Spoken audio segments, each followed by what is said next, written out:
അസ്സലാമു അലൈക്കും വറഹ്മത്തുള്ളാഹി വബറകാതുഹു. ബിസ്മില്ലാഹിർ റഹ്മാനിർ റഹീം.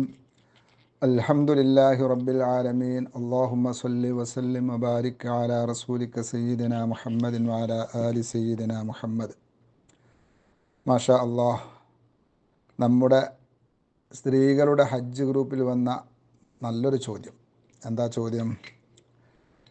ഹജ്ജ് ചെയ്യാൻ കഴിവുള്ള ഒരു സ്ത്രീ മരണപ്പെട്ടാൽ അവളുടെ സ്വത്ത് ഉപയോഗിച്ച് ഹജ്ജ് ചെയ്യിപ്പിക്കൽ നിർബന്ധമുണ്ടോ?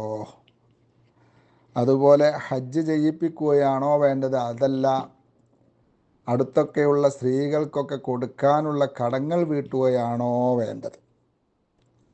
നല്ല ചോദ്യം. ചോദ്യകർത്താവിന് അല്ലാഹു ബറക്കത്ത് ചെയ്യട്ടെ. ഇന്ന് കടം വാങ്ങുന്നത് ഒരു പ്രശ്നമല്ലാതെയായിരിക്കുകയാണ്. എന്തിനുമേതിനും ബാങ്കിനെയും പലിശക്കാരെയുമൊക്കെ സമീപിച്ച് തിരിച്ചു വീട്ടാൻ കഴിയാത്ത കടങ്ങൾ വാങ്ങുന്നു. എത്രത്തോളം പരിശുദ്ധ ഹജ്ജിനും ഉംറക്കുമൊക്കെ കടം വാങ്ങുന്ന വല്ലാത്തൊരവസ്ഥ. ഹജ്ജ് അല്ലെങ്കിൽ ഉംറ നിർബന്ധമില്ലാത്തവനും അയൽവാസി ഉംറക്ക് പോകുന്നത് കണ്ട്, അല്ലെങ്കിൽ സുഹൃത്തുക്കൾ ഉംറക്ക് പോകുന്നത് കണ്ട് ഉംറ ഒരു അഭിമാന പ്രശ്നമായി മനസ്സിലാക്കി കടം വാങ്ങിയും ഉംറക്ക് പോകുന്നവരെ കാണാം. എന്തിനാണത്? സത്യത്തിൽ വളരെ ഗൗരവമുള്ള വിഷയമാണ് കടം. മഹാനായ ഇമാം ബുഖാരി റളിയല്ലാഹു തആല അൻഹു റിപ്പോർട്ട് ചെയ്ത ഹദീസിൽ തിരുനബി സയ്യിദുനാ മുഹമ്മദുർ റസൂലുള്ളാഹി സ്വല്ലല്ലാഹു അലൈഹി വആലിഹി വസല്ലമ തങ്ങൾ കടത്തെ തൊട്ട് കാവൽ ചോദിച്ചത് കാണാം. നമുക്കറിയാം, അള്ളാഹുവിൻ്റെ റസൂൽ കടക്കാരനായിട്ടല്ല, നമ്മെ ഉണർത്താൻ വേണ്ടിയാണ് അങ്ങനെ ദുആ ചെയ്തത്. അല്ലാഹുമ്മ ഇന്നി അഊദു ബിക മിനൽ മഅ്സമി വൽ മഗ്റമി. പടച്ചവനെ, ഞാൻ നിന്നോട് കാവലിനെ ചോദിക്കുന്നു കടത്തിൽ അകപ്പെട്ടു പോകുന്നതിനെ തൊട്ട്. അപ്പോൾ ഒരു സ്വഹാബി ചോദിച്ചു, മാ അക്സറ മാ തസ്തഈദു മിനൽ മഗ്റമി. അല്ല ഹബീബായ, നിങ്ങൾ എന്തിനാ കടത്തിലകപ്പെട്ടു പോകുന്നതിനെ തൊട്ട് ഇങ്ങനെ കാവൽ ചോദിക്കുന്നത് എന്തിനാ?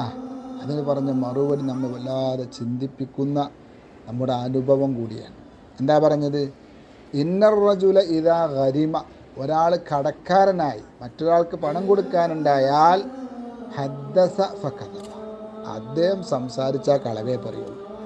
അദ്ദേഹത്തിനോട് ആ പൈസ തിരിച്ചു ചോദിച്ചാൽ എന്തെങ്കിലും കളവുകൾ പറഞ്ഞ് അദ്ദേഹം അത് തിരിച്ചു നൽകാൻ വൈമനസ്യം കാണിക്കും. വഅദ ഫഅഖ്ലഫ. ഇന്ന ഡേറ്റിന് തിരിച്ചു തരാമെന്ന് പറഞ്ഞാൽ അതവൻ ലംഘിച്ചിരിക്കും. ജനുവരി 30 തരാമെന്ന് പറഞ്ഞു, 30 ഉണ്ടാവില്ല, ഫെബ്രുവരിക്കും ഉണ്ടാവില്ല. അപ്പം ഈ രണ്ട് മുനാഫിക്കിൻ്റെ അടയാളം കടം വാങ്ങുന്നവരിൽ കാണാൻ കഴിയും എന്ന്. അത് സത്യമാണ്. അള്ളാഹു നമ്മെ കാക്കട്ടെ.